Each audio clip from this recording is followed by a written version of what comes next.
कि समाजवादी पार्टी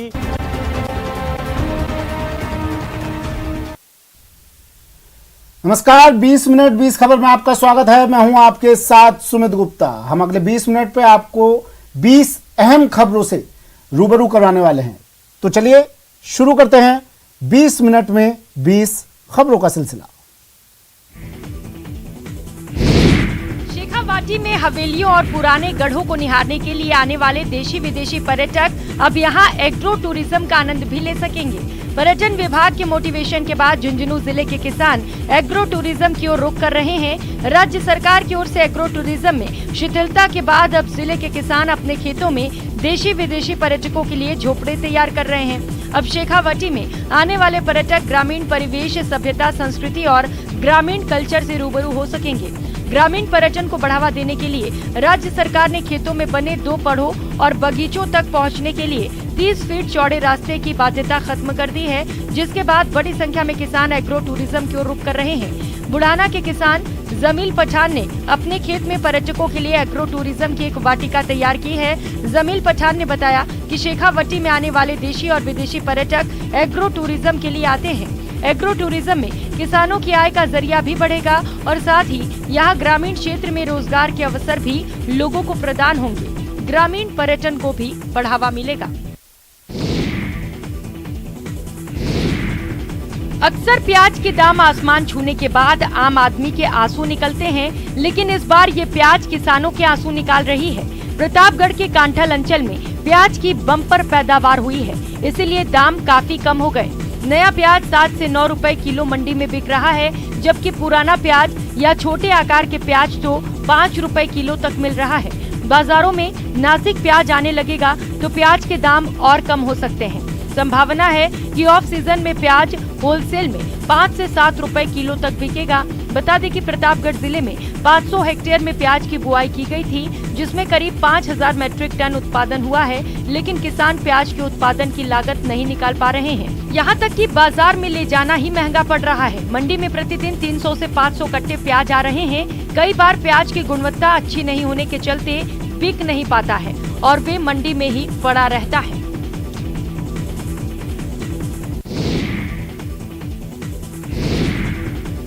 अजमेर की बेटी स्वस्ति आर्य चौधरी ने एक बार फिर इतिहास रचा है। जयपुर में आयोजित स्टेट बॉक्सिंग चैंपियनशिप 2022 में स्वस्ति ने गोल्ड जीतकर लगातार चौथे साल खिताब जीत इतिहास रचा है। 4 दिसंबर से आयोजित प्रतियोगिता में स्वस्ति ने कई मुकाबले जीते और फाइनल मुकाबले में जयपुर की महिला बॉक्सर अंजलि चौधरी को करारी शिकस्त दी और एक बार फिर गोल्ड मेडल अपने नाम किया। अजमेर के फॉय सागर चौराहे की रहने वाली स्वस्ति आर्य चौधरी ने जयपुर, झुंझुनू, जोधपुर में भी गोल्ड मेडल हासिल किया था। स्वस्ति 48 किलो कैटेगरी में खेलती है और आने वाले दिनों में होने वाली राष्ट्रीय बॉक्सिंग चैंपियनशिप में लगातार चौथी बार राजस्थान का प्रतिनिधित्व करेगी। Senior state women boxing championship Jaipur में हुई है। मैंने फाइनल में जयपुर की लड़की अंजलि चौधरी को हरा के गोल्ड मेडल प्राप्त किया है। नेशनल में राजस्थान का प्रतिनिधित्व करूँगी और मैं पूरी कोशिश करूँगी कि मैं राजस्थान के लिए नेशनल में मेडल लेके आऊँ।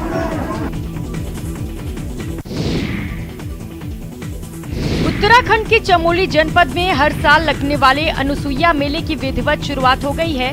मेले का शुभारंभ उत्तराखंड के पशुपालन मंत्री सौरभ बहुगुणा ने किया। इस अवसर पर सौरभ बहुगुणा ने मंदिर के सौंदर्यीकरण के लिए 15 लाख रुपए देने की भी घोषणा की। दत्तात्रेय जयंती पर आयोजित होने वाले 2 दिवसीय अनुसुईया मेले को लेकर प्रदेश के अलग अलग कोनों से हजारों की संख्या में श्रद्धालु यहां पहुंचते हैं। इस मेले का आकर्षण क्षेत्र के 5 आराध्य देवियों की डोलियां रहती हैं। ये डोलियां अलग अलग गांवों से होकर मंडल क्षेत्र से 5 किलोमीटर दूरी पर स्थित अनुसुईया माता मंदिर में विराजमान होती हैं। इस मंदिर की एक और खास बात यह है कि यहाँ पर निसंतान दंपति पुत्र रत्न की प्राप्ति के लिए रात्रि जागरण करते हैं। और मैं समस्त क्षेत्रवासियों को बधाई देता हूं, मंदिर कमेटी को धन्यवाद देता हूं कि उन्होंने मुझको यहां पर आमंत्रित किया और इस शुभ दिन में मुझको यहां पर रहने का मौका दिया। और माननीय मुख्यमंत्री जी का रिप्रेजेंटेटिव बनकर यहां पर आया हूं और माननीय मुख्यमंत्री जी की तरफ से मंदिर के सौंदर्यीकरण के लिए 15 लाख रुपए की घोषणा हम करते हैं। उत्तराखंड में पहाड़ों में पार्किंग एक बड़ी समस्या है। खासकर टूरिस्ट सीजन में मसूरी, नैनीताल, उत्तरकाशी जैसे शहरों में टूरिस्ट के साथ ही आम आदमी भी जाम से बेहाल हो जाता है। भविष्य में टूरिस्ट की आमद बढ़ने पर ये समस्या और भी विकराल रूप लेगी। इसके लिए राज्य सरकार अब टनल पार्किंग बनाने जा रही है। उत्तरकाशी, नैनीताल, पौड़ी में 2-2 जगह और टिहरी में 6 जगह पहाड़ काटकर टनल पार्किंग बनाने की योजना है। पौड़ी के लक्ष्मण झूला और देवप्रयाग के सौड़ में बकायदा जमीन भी एक्वायर कर ली गई है। मसूरी के कैंपटी फॉल बनने वाली पार्किंग के लिए साइट का इंस्पेक्शन कर लिया गया है। हालांकि पर्यावरण मामलों के जानकार इस प्रोजेक्ट को लेकर आशंकित भी हैं। उनका कहना है कि टनल पार्किंग कोई स्थायी समाधान नहीं है। यदि हम पहाड़ों की जियोलॉजिकली, इकोलॉजिकली सेंसिटिविटी की बात करें तो इसके बारे में गंभीरता से किसी एक्सपर्ट कमेटी के द्वारा सोचने की जरूरत है।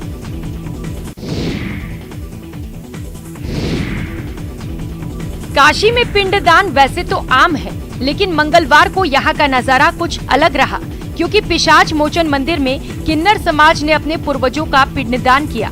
महामंडलेश्वर लक्ष्मी नारायण त्रिपाठी के नेतृत्व में मुन्ना पंडा के घाट के पास श्राद्ध कर्म हुआ। इसमें देश भर से आए किन्नर समाज के संत और साधुओं ने जोर जोर से डमरू बजाकर पूजा की प्रक्रिया पूरी की। हवन कुंड में आहुतियां भी डाली गयी। इस मौके पर महामंडलेश्वर लक्ष्मी नारायण त्रिपाठी ने कहा कि हम सभी ने प्रण किया है कि हर दूसरे साल बनारस में आकर पिंडदान करेंगे।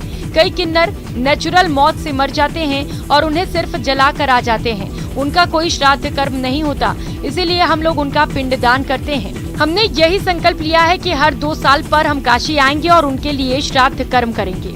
महामंडलेश्वर ने कहा कि हम लोग साल 2016 से सामूहिक पिंडदान करते हैं। हर किन्नर मोक्ष की ओर बढ़े, वो शांत रहे, इसीलिए हम पिंडदान करते हैं।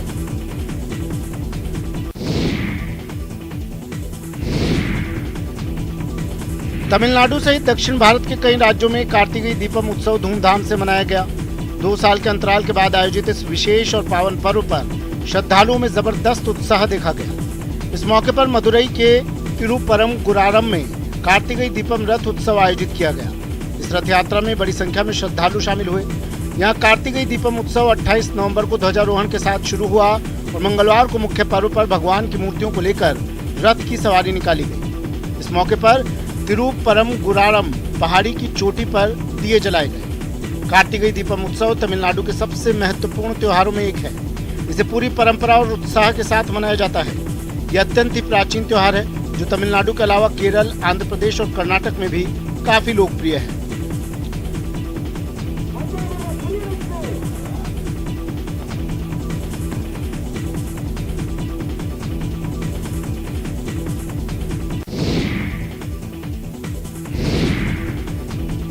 दक्षिण भारत के प्रमुख त्योहारों में से एक कार्तिकी दीपम का पर्व मंगलवार को धूमधाम से मनाया गया। इस मौके पर पुडुचेरी के शिव सुब्रमण्यम देवस्थानम में भव्य कार्यक्रम का आयोजन किया गया। इस कार्यक्रम के दौरान पूरे मंदिर को 1 लाख दीपकों से प्रकाशित किया गया। कोरोना के कारण 2 साल बाद आयोजित इस पर्व पर मंदिर में लोगों की भारी भीड़ उमड़ी। धार्मिक मान्यताओं के अनुसार कार्तिकी दीप उत्सव के दिन हर कोई अपने घर और आसपास की जगहों पर तेल का दीपक जलाकर खुशियां मनाता है। माना जाता है कि दीपक जलाने से नकारात्मक ऊर्जा का नाश हो जाता है और घर में सकारात्मक ऊर्जा और सुख समृद्धि का वास होता है। उत्तर भारतीय कैलेंडर के अनुसार मार्गशीर्ष मास के शुक्ल पक्ष की चतुर्थी तिथि से इस पर्व की शुरुआत होती है और चतुर्दशी को मुख्य पर्व मनाया जाता है। इस पर्व को दीपावली की तरह मनाया जाता है।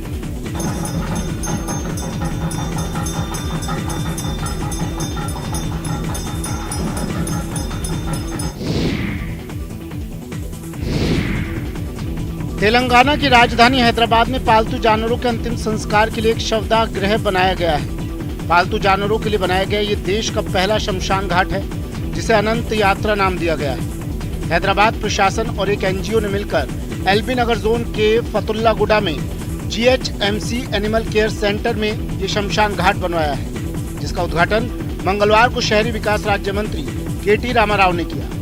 Animal welfare board of India की ओर से मान्यता प्राप्त एक पशु कल्याण संगठन ने 1 करोड़ रुपए की लागत से शवदाह गृह बनवाया है, जबकि ग्रेटर हैदराबाद नगर निगम ने इसके लिए जमीन उपलब्ध करवाई है। शमशान में एक बार में 4 पशुओं का अंतिम संस्कार किया जा सकता है। पूरी दाह संस्कार प्रक्रिया में करीब 2 घंटे लगते हैं। इस मौके पर KTR ने कहा कि कुछ ऐसे प्रयास हैं जो शासन के मानवीय चेहरे को दिखाते हैं और पालतू पशु शवदाह गृह की सोच भी ऐसी ही एक पहल है।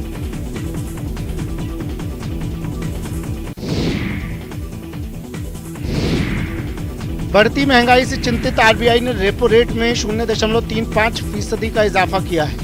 इससे रेपो रेट 5.90% से बढ़कर 6.25% हो गई है। यानी होम लोन से लेकर ऑटो और पर्सनल लोन सब कुछ महंगा हो जाएगा। इससे ज्यादा ईएमआई चुकानी होगी। ब्याज दरों पर फैसले के लिए 5 दिसंबर से मॉनिटरिंग पॉलिसी कमेटी की मीटिंग चल रही थी। आरबीआई गवर्नर शक्तिकांत दास ने प्रेस कॉन्फ्रेंस में ब्याज दरों से जुड़ी घोषणा की। इससे पहले सितंबर में हुई मीटिंग में ब्याज दरों को 5.40% से बढ़ाकर 5.90% किया गया था। मॉनेटरी पॉलिसी की मीटिंग हर 2 महीने में होती है। इस वित्त वर्ष की पहली मीटिंग अप्रैल में हुई थी। तब आरबीआई ने रेपो रेट को 4% पर स्थिर रखा था, लेकिन आरबीआई ने 2 और 3 मई को इमरजेंसी मीटिंग बुलाकर रेपो रेट को 0.40% बढ़ाकर 4.40% कर दिया था। 22 मई 2020 के बाद रेपो रेट में बदलाव हुआ था। इसके बाद 6 से 8 जून को हुई मीटिंग में रेपो रेट में 0.50% का इजाफा किया गया था।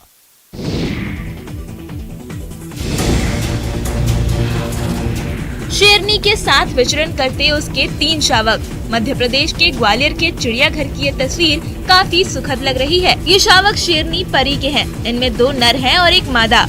अब इन तीनों शावकों के नाम भी सामने आए हैं। 2 नर शावक प्राइड और लियो के नाम से जाने जाएंगे। वहीं मादा शावक का नाम नैन्सी रखा गया है। शावकों के ये नए नाम शहर के बच्चों ने दिए हैं। चिड़ियाघर में जल्द ही शावकों का नामकरण समारोह होगा। 31 अक्टूबर को शेरनी परी ने 3 शावकों को जन्म दिया था। शावकों के जन्म के बाद से ही चिड़ियाघर गुलजार है। लोग छोटे छोटे शावकों को देखने के लिए पहुंच रहे हैं। प्राइड और लियो डगमग कदमों से पूरे बाड़े में धमा चौकड़ी मचाते हुए नजर आए। इनकी अठखेलियां देखकर लोग फूले नहीं समा रहे हैं और इन पर अपना प्यार बरसा रहे हैं। नन्हे मेहमानों के आने के बाद से जू प्रबंधन काफी खुश है। वहीं बब्बर शेरनी परी इन बच्चों के लालन पालन में लगी हुई है।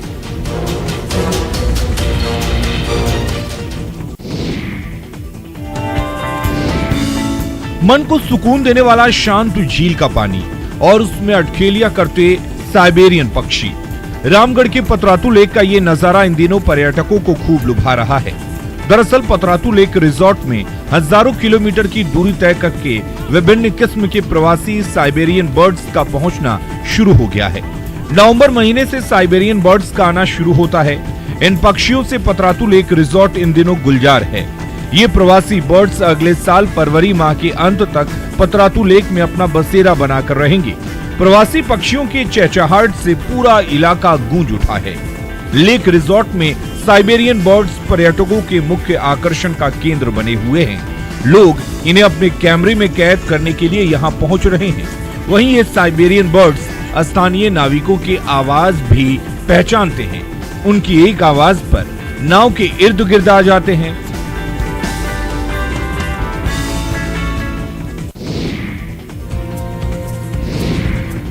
आपने कद्दू तो देखे होंगे जिसकी लंबाई 1 फीट से 2 फीट तक होती है, पर आज हम जिस कद्दू को दिखाने जा रहे हैं उस कद्दू की लंबाई 5 से 6 फीट तक है, जिसे देखने के लिए दूर दूर से लोग पहुंचने लगे हैं। जी हाँ, इस कद्दू की लंबाई पूरे इलाके में चर्चा का विषय बनी हुई है।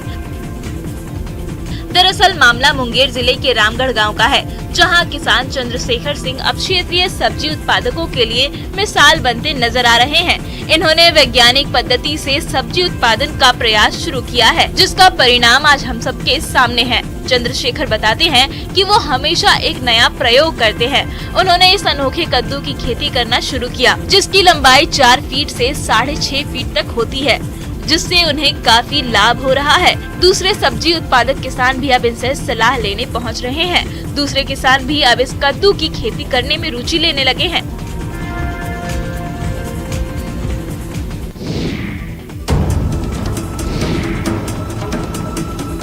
छत्तीसगढ़ के कई जिलों के लोग इन दिनों हाथियों के आतंक से परेशान हैं।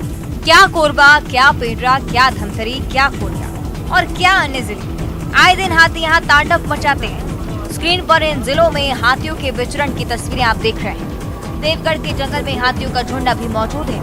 ये हाथी ग्रामीण इलाकों में फसलों, मकानों, मवेशियों को नुकसान पहुंचा रहे हैं। वन विभाग भी हाथियों की निगरानी कर रहा है।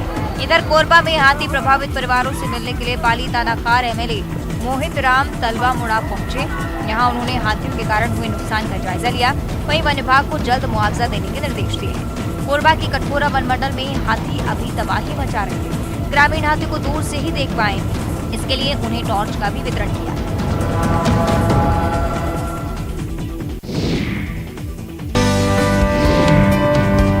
दहेज नहीं चाहिए, हमें तो बस अपनी दुल्हनियां चाहिए। इसी सोच के साथ राहुल कुमार ने दहेज जैसी कुप्रथा को कुचलकर अपनी मंगेतर से मंदिर में शादी कर ली। मामला मसौढ़ी का है। दरअसल पटना के रहने वाले राहुल कुमार की शादी मसौढ़ी के कछुआरा गांव की रहने वाली रीता से तय हुई। शादी तय होने के बाद दोनों में बातें होने लगी। बातें फिर मुलाकातों में बदल गई और प्यार परवान चढ़ने लगा। लेकिन इस बीच दहेज लेन देन को लेकर दूल्हा और दुल्हन के माता पिता में अनबन हो गई और शादी टूटने की नौबत आ गई। लेकिन जैसे ही ये बात राहुल को पता चली तो रीता का साथ छूटते देख वो बेचैन हो गया। बस फिर क्या था, दिलवाला दूल्हा अपने दोस्तों के साथ बारात लेकर रीता के घर पहुंच गया। उसके बाद वो दुल्हन और उसके परिवार को मनाकर मसौढ़ी के मंदिर में पहुंच गया और पूरे रीति रिवाज के साथ उससे शादी कर ली। दुल्हन के मांग में सिंदूर डालकर उसे अपनी पत्नी बना लिया, जिसके बाद लड़के के पिता को भी शादी के लिए मान।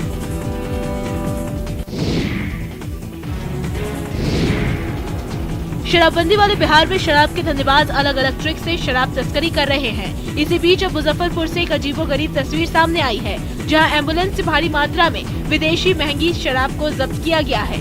एम्बुलेंस में तहखाना बनाकर उसमें शराब लाई जा रही थी। मौके से 2 लोगों को गिरफ्तार भी किया गया है। बताया जा रहा है कि गिरफ्तार दोनों में से एक युवक कुर्नी के सुमेरा का रहने वाला है। पुलिस ने ये कार्रवाई पोखरैना में की है। वहीं एक अन्य कार्रवाई में उत्पाद विभाग ने एक लग्जरी कार से भारी मात्रा में शराब को जब्त किया है। होंडा सिटी कार की डिक्की से शराब जब्त की गई है। हालांकि मौके से गाड़ी का ड्राइवर फरार हो गया। उत्पाद विभाग के इंस्पेक्टर अभिनव कुमार ने बताया कि गुप्त सूचना के आधार पर कार्रवाई में दोनों गाड़ियों को अलग अलग जगह से जब्त किया गया है, जिसमें 2 लोगों को गिरफ्तार भी किया गया है। फिलहाल शराब के धंधेबाजों पर कार्रवाई की जा रही है और उनसे पूछताछ जारी है।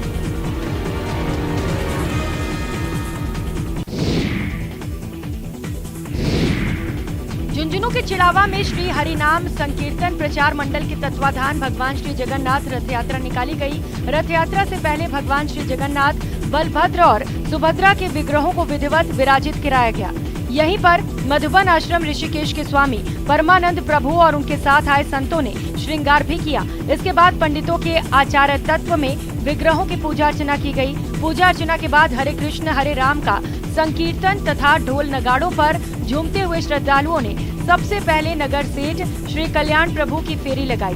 इसके बाद यात्रा विवेकानंद चौक, पुरानी तहसील रोड, कबूतर खाना बस स्टैंड होते हुए पिलानी रोड स्थित वृंदावन फार्म हाउस पहुंची, जहां पर भगवान श्री जगन्नाथ, बलभद्र और सुभद्रा के विग्रहों को मंत्रोच्चार के मध्य मंदिर के गर्भ में विराजित कराया गया। यात्रा के दौरान श्रद्धालु 30 मीटर लंबी रस्सी से रथ को खींचते नजर आए। वहीं पूरे रास्ते में मधुबन आश्रम ऋषिकेश के स्वामी परमानंद प्रभु और उनके साथ आए संतों ने हरे रामा हरे कृष्ण के साथ अन्य धार्मिक धुनों के साथ गीत संगीत पर जमकर नृत्य किया।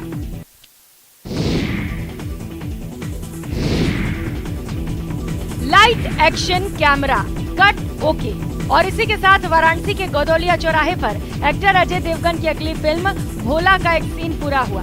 बुधवार सुबह अजय देवगन अपने दोस्तों संग खुली जीप में बैठकर गदौलिया पहुंचे। उन्होंने जीप पर बैठकर ही गदौलिया चौराहे के 2 चक्कर लगाए। वहां एक लड़की का चालान काट रहे ट्रैफिक पुलिस के कर्मी को देखा और फिर जीप से आगे बढ़ गए। इस दौरान अजय देवगन की एक झलक पाने के लिए उनके प्रशंसकों की भारी भीड़ उमड़ पड़ी। दृश्यम 2 की सक्सेस के बाद 15 दिन में तीसरी बार बाबा विश्वनाथ की नगरी काशी में अजय देवगन स्पॉट किए गए। पुलिस और प्रशासन के अफसरों ने बताया कि अजय देवगन की टीम ने वाराणसी में उनकी अगली फिल्म भोला की शूटिंग के लिए परमिशन ले रखी है। अजय देवगन वाराणसी के अलग अलग गंगा घाटों, गंगा, रामनगर किला सहित कुछ एक अन्य स्थानों पर भोला फिल्म की शूटिंग करेंगे। बुधवार को अजय देवगन की शूटिंग के लिए जंगमबाड़ी से बास फाटक के बीच का ट्रैफिक रोका गया था और जगह जगह पुलिस की तैनाती की गई थी।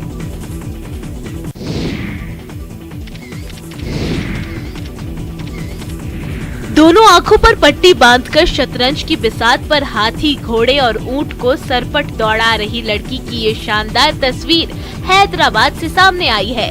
शतरंज की इस दूरदर्शी और बुद्धिमान खिलाड़ी का नाम लिखिता अन्नपूर्णा है, जो अपनी आंखों पर पट्टी बांधकर चेस बोर्ड पर कमाल का खेल दिखाती है। तस्वीरों में आप खुद देख सकते हैं कि किस तरह लिखिता विशेष कोड के जरिए शतरंज जैसे कठिन और जटिल खेल को कितनी आसानी से खेल रही है। ब्लाइंड फोल्डेड होकर चेस बोर्ड पर ये न सिर्फ हाथी घोड़ों का लगाम कस रही है, बल्कि बादशाह पर भी अपनी हुकूमत चला रही है।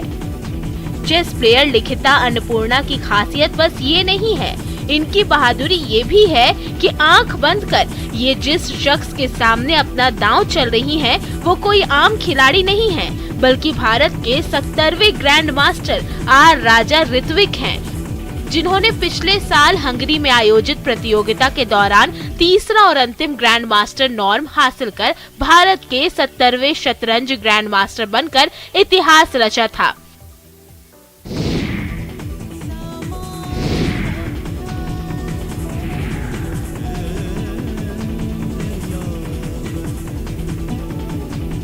वैसे तो राजस्थान सालों भर देश विदेशी सैलानियों से गुलजार रहता है, लेकिन इन दिनों लेक सिटी उदयपुर में खास विदेशी मेहमानों का डेरा है। जी हां, उदयपुर में इन दिनों G20 शेरेपा की बैठक चल रही है, जिसमें 29 देशों के प्रतिनिधि शेरेपा हिस्सा ले रहे हैं और राजस्थान की संस्कृति और परंपरा से रूबरू हो रहे हैं।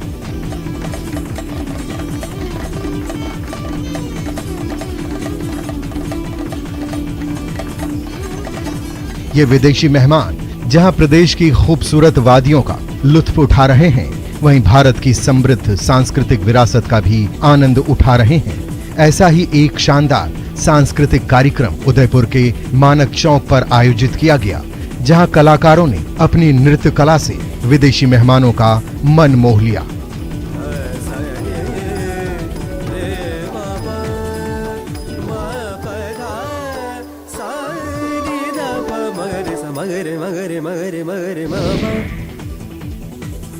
राजसमंद से बड़ी खबर है। रेल मगरा में करंट लगने से